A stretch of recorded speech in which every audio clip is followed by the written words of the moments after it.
Mumeze neza cyane. Uyu munsi ngiye kubagezaho amahirwe y'akazi ku bantu barangije amashuri yisumbuye kuzamura. Ah, Ni akazi keza cyane ko kwigisha icyongereza ku bantu bafite ubushobozi bwo kuba bashobora kwigisha uru rurimi rwose. Hano hari amahirwe. Tugiye kureba nyine ni ibiki bisabwa, ese umuntu yasaba ate kugira ngo nibura aya mahirwe abe yayatsindira. Iki kigo rero nk'uko mukibona cyitwa Peace Corps, ni ikigo nyine kiri gutanga akazi ka foreign language technical trainer. Ubwo ni abantu nyine bo gutereninga cyangwa se bo gutoza abantu ururimi rw'icyongereza. Icyo ugomba kumenya, harimo amafaranga menshi cyane cyangwa se bazahemba amafaranga menshi cyane kubera ko nubwo ari igihe gitoya ariko harimo akantu gatubutse. Ni ukuvuga ngo periyode izahera mu kwezi kwa munani kugeza mu kwezi kwa cumi na kumwe, bazakora iminsi 45. Nibura range y'amafaranga iri hagati ya 32 na 312 kugeza ku 82 n'amafaranga 440 ku munsi. Aya ni amafaranga benshi cyane bakorera ku kwezi, hari n'abatayagezaho ku kwezi, ariko nyine bo bemera kuyatanga mu gihe cy'umunsi, mu gihe uzatsindira uyu mwanya cyangwa se uzaba qualified kuri no position kuba wa traininga cyangwa se watoza icyongereza. Rero nk'uko mubibona, iyi ngiyi nyine iyi gahunda ugomba kuba ushinzwe ibi bikurikira. Ugomba nyine kuba wakoze review mu madocument cyangwa se mu nyandiko Peace Corps Rwanda iba yateguye. Ikindi muri National Curriculum Document, ibintu bijyanye nyine na dokima ziri pedagogique cyangwa curriculum yateguwe na guverinoma, ndetse no muri training materials n'ibindi bikoresho cyangwa se ibindi bintu byateguwe mu gukoresha training, ugomba kuba bamaze kubicishamo amaso cyangwa se gukora review. Ikindi ukora review observation tools and feedback template. Template rero ziba zarakozwe nyine zo gukora observation ndetse no gutanga feedback. Ukora review ukazicishamo amaso ndetse ukagira ibyo umenyamo, none ukabona kujya gutangira gukora akazi. Ikindi ugomba gukora nyine observation ni conduct structured observation of trends, listening and micro teaching. Ubwo nyine ugomba kwitabira nyine isomo, ikindi nyine ukaba wanatanga nyine example mu myigishirize. Hari gufata evidence cyangwa se nyine ibizibiti, cyane cyane ukoresheje nyine observation tools. Ni ukuba nyine uzi gukapucaringa cyangwa se gufata nyine ibigendanye n'ibyo wagiye kubuseriva. Ikindi ugomba guprovidinga timely actionable oral and written feedback. Ugomba nyine kugira ibintu nyine utanga kandi bigira icyo byongera nyine ku muntu wowe userivye, kandi ukagira na feedback ziri written. Ikindi ugomba coordinatinga observation, ukakavaringa n'abandi ba trends. Ubwo mbese ku buryo mugushobora kuba mwabihuza mukanyine mukora nka meetings n'abandi bagenzi bawe. Ikindi ugomba kufacilitatinga technical sessions on TEF topics including lesson planning, CLT, literacy, integration, differentiation n'ibindi bijya kumera nkabyo. Ugomba kuba nyine uri ready yo kuba ibi bintu nyine ugomba kubikora neza. Ikindi ugomba kuba uri muri modo nyine best utanga nyine umurongo cyangwa se uri exemplaire, uri modo and demonstrative effective instruction practice. Ubwo ni kwa kundi nyine ugomba kugaragariza abantu ukuntu ibintu byakwiye gukorwa. Ntabwo ari ukugenda gusa ubwira abantu n'umuntu ibintu wowe utabaha example, ugomba kuba ibintu uzajya ubikora. Ikindi ugomba ku aligning a training session with PS calendar. Bazajya bafite nyine calendar cyangwa se ngengabihe y'uburyo ugomba gukora ibi bintu, ugomba kujya nyine uyigenderaho. Ugomba collaborating na with Patium schools to set expectation and schedule. Hano nyine nuvuga ngo ni bya bigo n'ubundi biba byarateguye mugomba gukorana, ariko nyine ukaba na setting expectations ugendeye kuri schedules cyangwa se kuri planning cyangwa se kuri timetables uba wagize ute wapanze. Ugomba kuguidinga trends nyine nabo ba traininga through practice orientation and protocol. Nyine uburyo ibintu baba barabiteguye niko ugomba kubikora nawe. Hano kubera ko hakoreshwa ibintu by'amatemplate nyine yaba yarateguye amaschedule n'ibindi biteguye, ugomba kugendera nyine ku buryo ibintu biba bigize ute biteguye. Ko facilitate reflective practice sessions and briefs. Ugomba gukora debrief, urumva n'ubundi kwera ko uzabikora ama practice na debrief nyine zigomba kubaho. Ukajya nyine icyo umanza kubabwira, icyo usoza ubabwira, uko ugomba gukora gutanga feedback, ugomba kumenya monitoring y'ibikorwa byawe byose ukuntu bihagaze n'ibindi bitandukanye. Nyuma y'ibi ngibi byose rero, umuntu ugomba gusaba aya mahirwe agomba kuba yujuje ibi bikurikira. Agomba kuba azi neza ibijyanye na curriculum ndetse na syllabus za hano mu Rwanda n'uburyo nyine amashuri akoramo cyangwa protocole y'ibigo by'amashuri.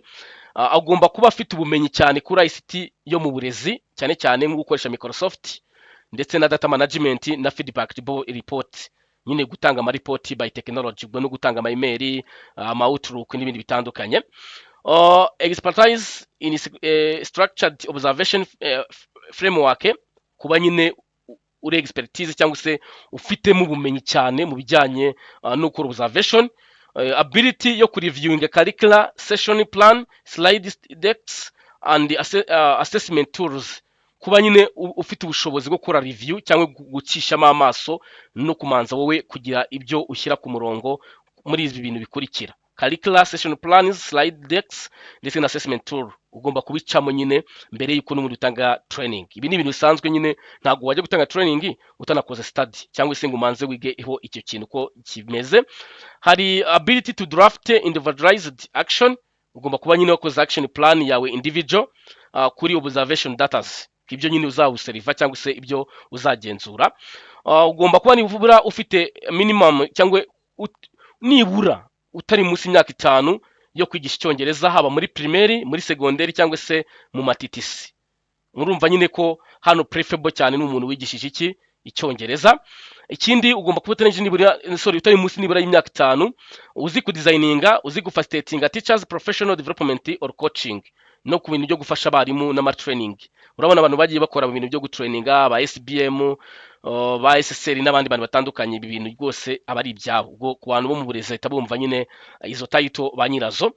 Hano hari experience collaborating with training teams for aligned content delivery, kuba nyine warigeze nyine ugira amahirwe yo gukorera mu makipe cyangwa se mu bikorwa byo gutanga amahugurwa. Ufite experience mu conducting a structured observation and providing feedback, mbese uzi neza cyangwa se ufite uburambe mu bijyanye no gusuzuma ndetse no gutanga feedback. Rero bibaye byiza cyane, formal education ugomba kuba nibura uyifite mu bijyanye na TEF cyangwa se TESOL, ababundi tubita nyine professional teachers for language cyangwa se for foreign language. Abangaba urabona ko bo rwose uretse ko hano mu Rwanda usanga ari bake cyane nyine bafite zino certificate cyangwa se babaye trained kuri bino bigo, ariko bisanzwe bibaho.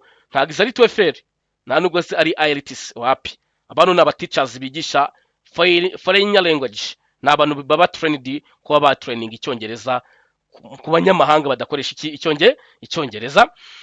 Kuba nibura afite bachelor degree, nibura afite experience y'imyaka 5 kuzamura, biri relevant cyangwa se byenda kwegera. Kuba afite masters byaba ari akarusho cyane cyane muri linguistique. Noneho kuba afite professional proficiency English required, cyane cyane nyine azi nyine ikinyarwanda, byaba ari inyongera. Urumva rero abantu bafite izi requirement zose, nyaboneka ibi bintu ntibibacike, sibyo? Ntibibacike kuko aya ntago ari amafaranga makeya, kandi iki kigo ni cy'abanyamerika. Utu dufaranga udukoreye muri ino minsi ndakeka wabona atari amafaranga makeya. Ufashe amafaranga ukayikuba iminsi 45 rwose yakuviramo umutahi, yavamo amafaranga yagutangiza nawe kugira icyo wakigezaho. Ushaka rero kwa applyinga, nta kindi kintu agomba gukora, agomba gutegura CV ye neza, yarangiza agakora n'ibaruwa isaba aka kazi, akabyohereza kuri iyi mail.